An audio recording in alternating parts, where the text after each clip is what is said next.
নমো নমঃ সুপ্ৰভাতম শ্ৰীমদ্ ভগবত গীতামৃত। আজি শ্ৰীমদ্ ভগবত গীতাৰ ৰাজগৃহ ৰাজব্ৰহ্মযোগ নামৰ নৱম অধ্যায়ৰ দ্বিতীয় সংখ্যক শ্লোকফাকি হৈছে এনেধৰণৰ: ৰাজবিদ্যা ৰাজগৃহম পবিত্ৰমিদমুত্তমম প্ৰত্যক্ষাৱগমং ধৰ্ম্যম শুশ্ৰূষাং কৰ্তুমব্যয়ম। এই বিশিষ্ট শ্লোকফাকিৰ বক্তা হৈছে শ্ৰীমৎ ভগৱত শ্ৰীকৃষ্ণ। শ্লোকফাকিৰ অসমীয়া অৰ্থ হৈছে এনেধৰণৰ: এই জ্ঞানটো সকলো বিদ্যাৰ ভিতৰত ৰজা আৰু এই সকলো গোপন তত্ত্বৰ ভিতৰতো আটাইতকৈ গোপনীয়। এইটোৱেই আটাইতকৈ পবিত্ৰ জ্ঞান, আৰু যিহেতু ই পোনপটীয়াকৈ আত্মোপলব্ধি আনি দিয়ে, সেয়ে এইটোৱেই আটাইতকৈ উত্তম ধৰ্ম।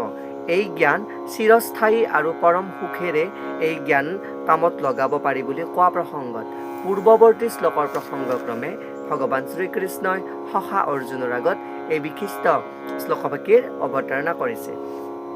শ্লোকফাকিৰ প্ৰসংগাৰ্থত ভাষ্যকাৰে উল্লেখ কৰিছে যে ভগৱত গীতাৰ এই অধ্যায়টোক ৰাজবিদ্যা বুলি কোৱা হৈছে। সেইকাৰণে ইয়াতে ইতিমধ্যে ব্যাখ্যা কৰি অহা হৈছে, প্ৰথম শ্লোকত ব্যাখ্যা কৰিছে সকলো তত্ত্ব আৰু দৰ্শনৰ সাৰমৰ্ম ইয়াতে সোমাই আছে। ভাৰতৰ প্ৰধান দাৰ্শনিকসকলৰ ভিতৰত গৌতম, কপিল, কণাদ, যাজ্ঞবল্ক, চাণ্ডুল্য, বৈশ্যায়ন বা বৈশ্যনৰৰ আৰু সৰ্বশেষত নাম ল'ব লাগিব বেদান্ত সূত্ৰৰ প্ৰণেতা ব্যাসদেৱ। গতিকে দৰ্শনৰ যি আধ্যাত্মিক স্তৰসমূহ, সেই আধ্যাত্মিক স্তৰসমূহ ব্যাখ্যা কৰাৰ ক্ষেত্ৰত যি তত্ত্বসমূহ আছে, সেই তত্ত্বৰ ক্ষেত্ৰত জ্ঞানৰ কোনো অভাৱ নাই বুলি আমি ক'ব পাৰোঁ। এতিয়া ভগৱানে কৈছে যে নৱম অধ্যায়টোৱেই তেনে সকলো জ্ঞানৰ ৰজা, আৰু বেদসমূহ আৰু বিভিন্ন দৰ্শনসমূহৰ অধ্যয়ন কৰি পাব পৰা সকলো জ্ঞানৰ সাৰ এই নৱম অধ্যায়টোতে আছে। অৰ্থাৎ যি গূঢ় তত্ত্বৰ জ্ঞান, যি গোপনীয় জ্ঞান, সেই দিব্য জ্ঞানৰ যি ভাণ্ডাৰ, সেই আত্মাৰ সম্পৰ্কত উপলব্ধি কৰা যি মুখ্য জ্ঞান, সেই ৰাজগৃহ বা ৰাজবিদ্যা নামৰ যি মুখ্য অধ্যায় আছে, নৱম অধ্যায়, তাতে ইয়াৰে পৰিণতি ঘটে বুলি কৈছে। আৰু ইয়ে হৈছে ভক্তিৰ মুখ্য যোগ বুলি ইয়াতে উপস্থাপন কৰিছে। আৰু এই প্ৰসংগত উল্লেখ কৰা অনুসৰি ইয়াতে ভগৱত গীতাৰ দ্বিতীয় অধ্যায়ৰ এটি শ্লোকপংক্তিৰ অৱতাৰণা কৰিছে, আৰু সেয়া হৈছে: অন্তৱন্ত ইমে দেহা নিত্যসুক্তাঃ শৰীৰিণঃ। অৰ্থাৎ এই ভগৱানে কোৱা অনুসৰি দেহটোৰ ক্ষয় ক্ষতি হ'ব পাৰে, কিন্তু আত্মাৰ ক্ষয় ক্ষতি নাই, আত্মাৰ তত্ত্ব ইয়াতে উপলব্ধি কৰিছে।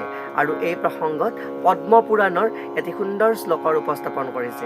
সেই শ্লোকফাকি হৈছে এনেধৰণৰ: অপ্ৰাৰব্ধ ফলং প্ৰাপং কুতং বীজং ফলোন্মুখম ক্ৰমেণৈব প্ৰলীয়েত বিষ্ণু ভক্তি ৰতাত্মনাম।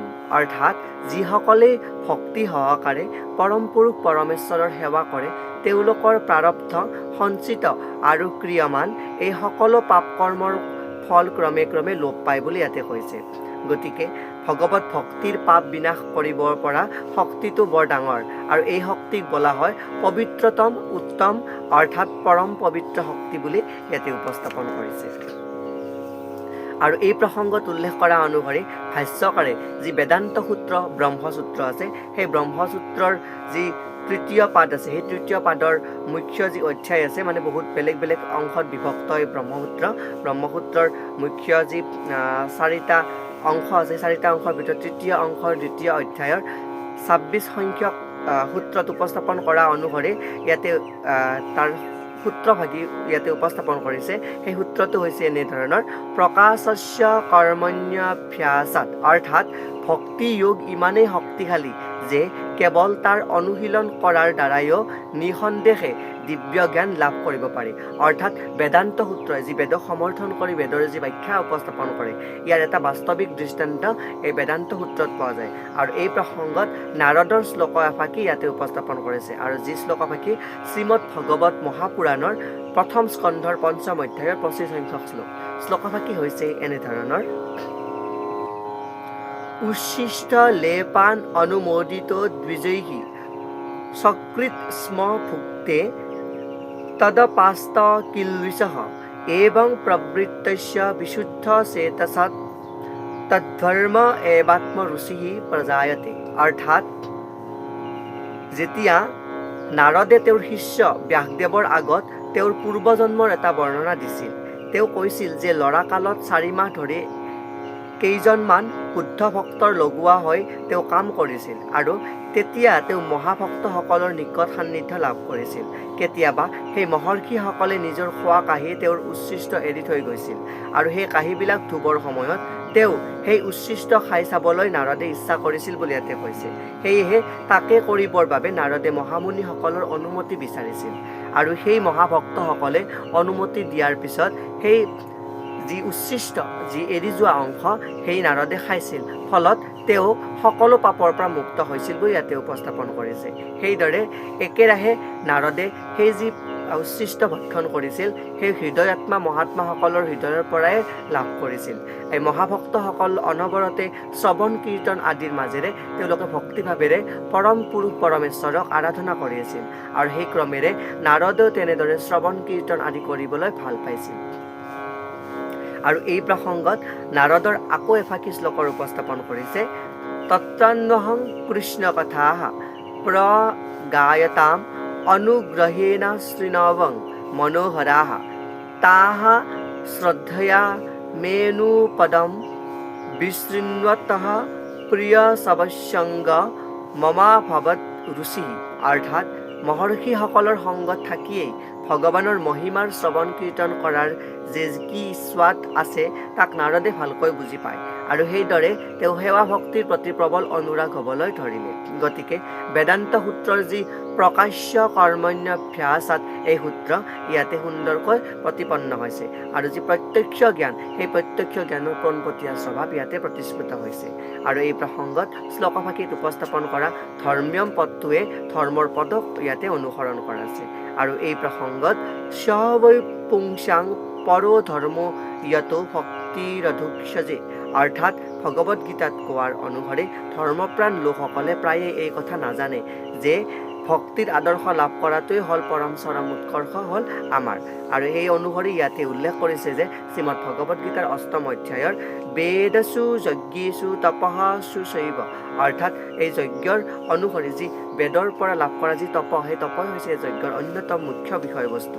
আৰু সেই অনুসৰি উল্লেখ কৰা ইয়াৰে আকৌ এফাকি বিশিষ্ট পংক্তি হৈছে আচাৰ্যৱান পুৰুষ বেদ, অৰ্থাৎ মহান আচাৰ্যসকলৰ সংগ লাভ কৰাৰ ফলতো কোনো শিক্ষা লাভ নকৰাকৈয়ে অথচ বেদধ্যায়ন নকৰাকৈয়ে আত্মোপলব্ধিৰ বাবে উপযোগী সকলো জ্ঞান লাভ কৰিব পাৰে বুলি কৈছে। অৰ্থাৎ সেই আচাৰ্যৱান পুৰুষ বেদ বুলিয়ে কৈছে।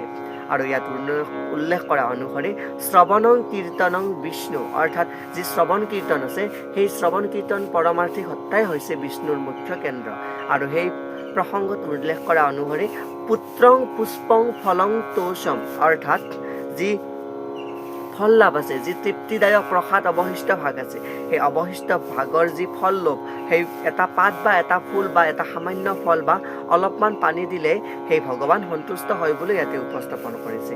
আৰু সেই ব্ৰহ্মভূত পৰম তত্ত্ব লাভ কৰাৰ ক্ষেত্ৰত যি সমহ সৰ্বেষু ভূতেষু মদভক্তিং লভতে পৰাম, অৰ্থাৎ স্বতন্ত্ৰভাৱে কৰ্মযোগ, যি জ্ঞানযোগ বা অষ্টাংগ যোগ বা আন যিকোনো যোগৰ অনুশীলন কৰিলেও পৰম পুৰুষ পৰমেশ্বৰক উপলব্ধি কৰিব পৰা ইয়াতে ক্ষমতা নাই বুলি কৈছে, যিটো ভক্তি যোগৰ দ্বাৰাই সাধন কৰিব পাৰি।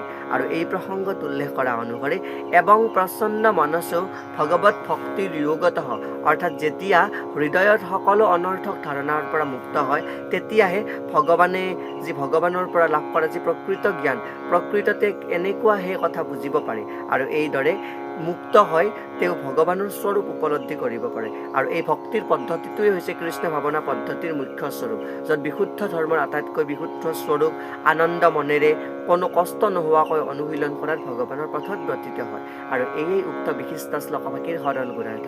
শ্লোকভাষীৰ প্ৰসংগত এনেধৰণে বহুখিনি কথা ভাষ্যকাৰে উল্লেখ কৰিছে। ধন্যবাদ।